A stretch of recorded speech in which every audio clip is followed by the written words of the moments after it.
The Big Daddy. Hello everyone, welcome sa ating vlog.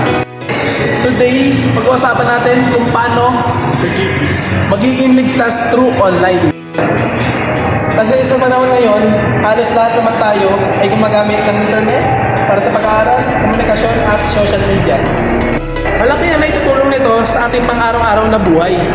Ngunit kasabay ng mga benepisyo nito ay ang mga panganib tulad ng online scam, hacking, cyberbullying at fake news. Vlog na ito, ibabahagi namin ang ilang mahalagang paraan upang mapanatili, ligtas ang ating sarili habang gumagamit ng internet at tara, simulan na natin! The Youngster na. Pinakaunang paraan para maging ligtas sa online ay magamit ng malakas na password. At iwasang gumamit ng madaling hulaan na password tulad ng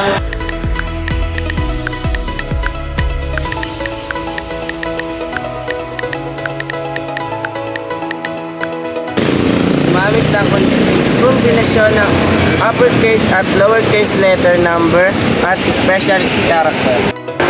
Malaga rin huwag ibahagi ang iyong password kahit sa mga kaibigan. Bukod dito sa siguraduhin ng private ang mga iyong social media account at huwag basta-basta mag-post ng personal information tulad ng address, school o phone number. The Baby Boy. At ito naman ang ating pangalawang paraan ay pagiging mapanuri sa internet. Huwag na huwag basta-basta mag-click ng mga link mula sa hindi kilalang tao dahil maaaring issue ng scam ang mga ito.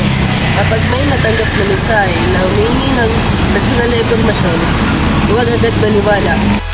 At mahalaga rin na sunurin kung totoo ba ang mga balita na mabasa sa online bago ito i-share. At kung maaratas naman na cyberbullying, huwag save ang ebidensya, ilang ang at i-report ito sa PNP Anti-Cybercrime Group o sa NBI Cybercrime Division upang mabigyan ng kaukulang aksyon.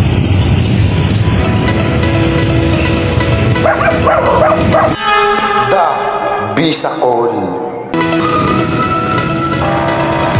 At naririto pa ang ilang ligtas na online habits.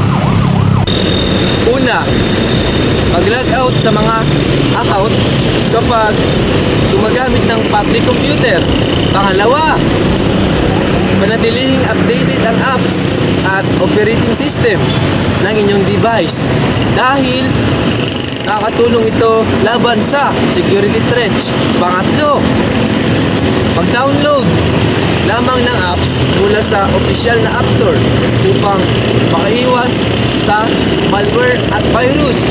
Tandaan, ang pagiging responsable sa paggamit ng internet ay mahalaga upang maprotektahan ang ating sarili at ang ating personal na impormasyon. At yun lamang, maraming salamat sa panunod. Sana may natutunan kayo tungkol sa pagiging safety online.